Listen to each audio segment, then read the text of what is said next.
অত্রি মুনির আশ্রমে শ্রীরামের গমন ও উক্ত মুনিপত্নীর নিকট সীতার জন্মাদি কথন এবং রামচন্দ্র কর্তৃক বিরাট বট। আমা হইতে ভরত আসিবে পুনর্বার, কেমনে অন্যথা করি বচন তাহার। চিত্রকূট অযোধ্যা নহে তো বহুদূর, ভরত ভ্রাতার ভক্তি আমাতে প্রচুর। রঘুনাথ এমত চিন্তিয়া মনে মনে, চিত্রকূট ছাড়িয়া চলিলেন দক্ষিণে। কত দূর যান তারা করি পরিশ্রম, সম্মুখে দেখেন অত্রি মুনির আশ্রম। প্রবেশিয়া তিনজন পুণ্য তপবন, বন্দনা করেন অত্রি মুনির চরণ। রামে দেখি মুনিবর উঠিয়া যতনে, পাদ্য অর্ঘ্য প্রদানিয়া বসায় আসনে। আপনার পত্নী ঠাই সমর্পিলা সীতা, পালন করহ যেন আপন দুহিতা। দেখি মুনি পত্নীকে ভাবেন মনে সীতা, মূর্তিমতী করুণা কি শ্রদ্ধা উপস্থিতা। শুক্ল বস্ত্র পরিধানা শুক্ল সর্ববেশ, করিতে করিতে তপ পাকিয়াছে কেশ। তপস্যা ধরিয়া মূর্তি করেন তপস্যা, জ্ঞান হয় গায়ত্রী কি সবার নমস্যা। কৃতাঞ্জলি নমস্কার করিলেন সীতা, আশীর্বাদ করিলেন অত্রির বনিতা। মুনি পত্নী বসাইয়া সম্মুখে সীতারে, কহেন মধুর বাক্য প্রফুল্ল অন্তরে। রাজকুলে জন্মিয়া পড়িলে রাজকুলে, দুই কুল উজ্জ্বল করিলে গুণেশীলে। এসব সম্পদ ছাড়ি প্রতি সঙ্গে যায়, হেন স্ত্রী পাইল রাম বহু তপস্যায়। সীতা কহিলেন, মা তো সম্পদে কি কাম, সকল সম্পদ মম দুর্বাদল শ্যাম। স্বামী বিনা স্ত্রীলোকের কার্য কি বা ধনে, অন্য ধনে কি করিবে পতির বিহনে। জিতেন্দ্রিয় প্রভু মম সর্বগুণে গুণী, হেন পতি সেবা করি ভাগ্য বলে মানি। ধন জন সম্পদ না চাহি ভগবতী, আশীর্বাদ করো যেন রামে থাকে মতি। শুনিয়া সীতার বাক্য তুষ্ট মুনি দ্বারা, আপনার যেমন সীতার সেই ধারা। সমাদরে সীতারে দিলেন আলিঙ্গন, দিব্য অলঙ্কার আর বহুমূল্য ধন। তুষ্টা হয়ে সীতারে কহেন ভগবতী, তোমার পূর্ব বৃত্তান্ত কহ সীতা সতী। জানকী বলেন, দেবী করো অবধান, আমার জন্মের কথা অপূর্ব আখ্যান। একদিন মেনকা যাইতে বস্ত্র উড়ে, তাহা দেখি জনক রাজের বীর্য পড়ে। সেই বীর্যে জন্ম মোর হইল ভূমিতে, উঠিল আমার তনু লাঙ্গল চষিতে। অজনী সম্ভবা মম জন্ম মহিতলে, লাঙ্গল ছাড়িয়া রাজা মোরে নিল কোলে। নিজ কন্যা বলি রাজা মনে অনুমানী, হেন কালে আকাশে হইল দৈববাণী। দেবগণ ডাকি বলে, জনক ভূপতি, জন্মিল তোমার বীর্যে কন্যা রূপবতী। অজনী সম্ভবা এই তোমার দুহিতা, লাঙ্গলের মুখে জন্ম নাম রাখো সীতা। হেতে কো শুনিয়া রাজা হরষিত মন, দিন বীজে দুঃখীরে দিলেন বহু ধন। প্রধান দেবীর ঠাঁই দিলেন আমারে, আমারে পালেন দেবী বিবিধ প্রকারে। দিনে দিনে বাড়ি আমি মায়ের পালনে, আমা দেখি জনক চিনতেন মনে মনে। যেই জন গুণ দিবে শিবের ধনুকে, তারে সমর্পিত সীতা পরম কৌতুকে। দারুণ প্রতিজ্ঞা এই ভুবনে প্রচার, 13 লক্ষ বর এলো রাজার কুমার। ধনুক দেখিয়া সবাকার প্রাণ কাঁপে, না সম্ভাসী পিতারে পলায় মনস্তাপে। প্রতিজ্ঞা করিয়া আগে না পান ভাবিয়া, কেমনে সম্পন্ন হবে জানকীর বিয়া। হেন কালে উপস্থিত শ্রীরাম লক্ষণ, ধনুক দেখিয়া হাস্য করেন তখন। ধনুকেতে দিতে গুণ সর্বলোকে বলে, ধনুখান ধরি রাম বাম হাতে তোলে। গুণ যোগ করিতে সে ধনুখান ভাঙে, সবে স্তব্ধ তার শব্দ ত্রিভুবন লাগে। ধনুকের শব্দ যেন পড়িল ঝনঝনা, স্বর্গমর্ত পাতালে কাঁপিল সর্বজনা। শিরে পঞ্চঝুটি তার বিক্রম বিস্তর, চূড়া কর্ণবেদ হয় লোকে চমৎকার।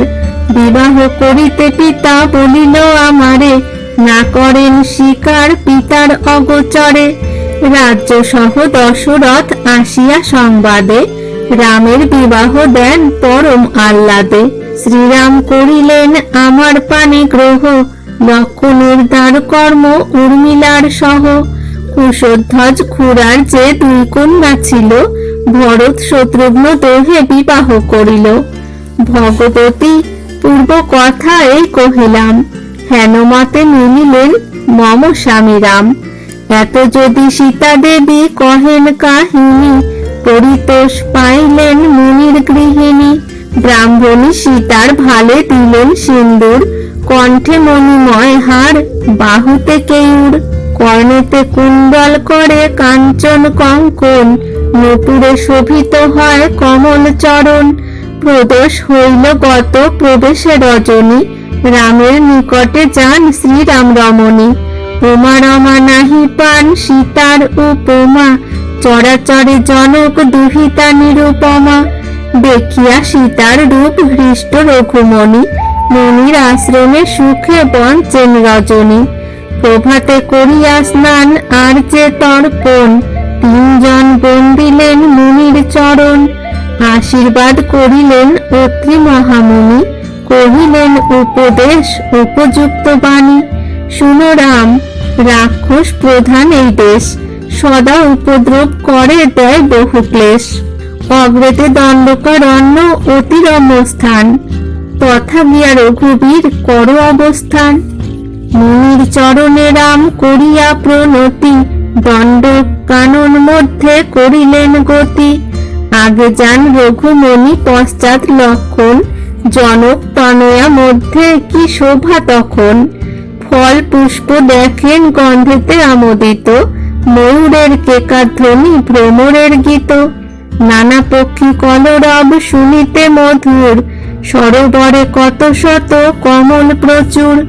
বন মধ্যে অনেক মুনির নিবসতি, শ্রীরামেরে দেখিয়া হরষে করে স্তুতি।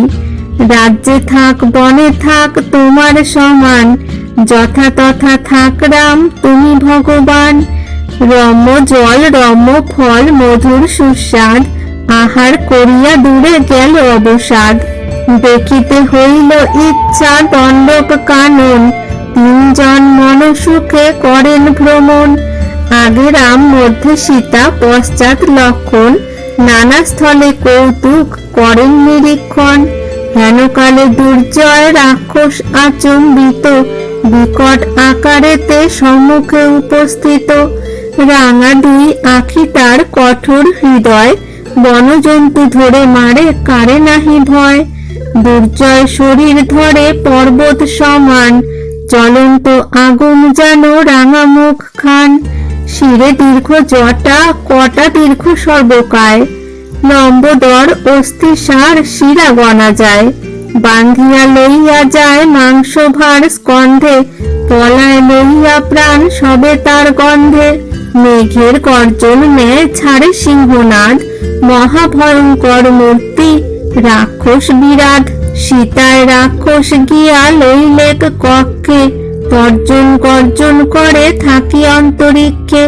সীতারে খাইতে চাহে মেলিয়া বদন, শ্রীরামেরে কটু কহে করিয়া তর্জন। তপস্বীর বেশে রাম প্রমিষ কাননে, দেখাইয়া কামিনী ভুলাস মুনিগণে। বলিল মনুষ্য আজি করিব ভক্ষণ, শীঘ্র পরিচয় দেহ তোরা কোন জন। শ্রীরাম বলেন আমি ক্ষত্রিয় কুমার, লক্ষণ অনুজ, যায়া জানো কি আমার। দেখি হে তোমার কেন বিকৃত আকৃতি, বনেতে বেড়াও তুমি হও কোন জাতি। রাক্ষস বলিল আমি যে হই সে হই, সবারে খাইব আজি, ছাড়িবার নই। বিরাট আমার নাম থাকি যথা তথা, কাল নামে মম পিতা বিদিত সর্বথা। কত মুনি বধিলাম বিধাতার বরে, অভেদ্য শরীর মোর ভয় করি কারে। লক্ষণের শ্রীরাম কহেন পেয়ে ভয়, জানকী রেখায় বুঝি রাক্ষস দুর্জয়। আসিলাম নিজ দেশ ছাড়িয়া বিদেশে, সীতারে খাইল আজি দারুণ রাক্ষসে। লক্ষণ বলেন, দাদা না ভাবিও তাপ, রাক্ষসেরে মারিয়া ঘুচাও মনস্তাপ। লক্ষণের বাক্যেতে রামের বল বাড়ে, মারিলেন 7 বাণ রাম তার ঘাড়ে। 7 বাণ খাইয়া সে কিছু নাহি জানে, হাতে ছিল জাঠা গাছ মারিল লক্ষণে। তাহা দেখি শ্রীরাম ছাড়েন 1 বাণ, জাঠা গাছ তখনই হইল খান খান। জাঠা গাছ কাটা গেল রাক্ষসের ত্রাস, অস্ত্র নাহি নিশাচর উঠিল আকাশ। ছাড়েন ঐশিক বাণ দশরথ সুত, পড়িল বিরাট যেন কৃতান্তের দূত। খণ্ড খণ্ড হইয়া শরীর রক্তে ভাসে, মার মার করি যায় শ্রীরামের পাশে। আছাড়িয়া পড়ে সীতা আঘাতে ব্যগ্রতা, ভূমিতে পড়েন সীতা হইয়া মূর্ছিতা। জোর হাতে রাক্ষস শ্রীরামে করে স্তুতি, তব বাণ স্পর্শে রাম পাই অব্যাহতি। সাপে মুক্ত করিলে আমার এ শরীর, লইলাম শরণ চরণে রঘুবীর। ধন্য ধন্য সীতা দেবী রাম যার প্রতি, তোমা পরশিয়া হয় সাপে অব্যাহতি। পূর্ব কথা আমার শুনহ রঘুপতি, কুবেরের সাপেতে আমার এ দুর্গতি। কিশোর আমার নাম কুবেরের চর, আমারে সর্বদা তুষ্ট ধনের ঈশ্বর। একদিন কুবের লইয়া নারীগণে, রঙ্গস্থলে কেলি করে মাতিয়া মদনে। কর্মদোষে আমি তথা হই উপনীত, আমারে দেখিয়া তারা হইল লজ্জিত। কোপে সাপ আমাকে দিলেন ধনেশ্বর, দণ্ড কাননে গিয়া হও নিশাচর। পশ্চাতে করুণা করি বলেন বচন, শ্রীরামের স্বরে হবে সাপ বিমোচন। পাইলাম তোমার দর্শনে অব্যাহতি, মৃতদেহ পোড়াইলে পাইব নিষ্কৃতি।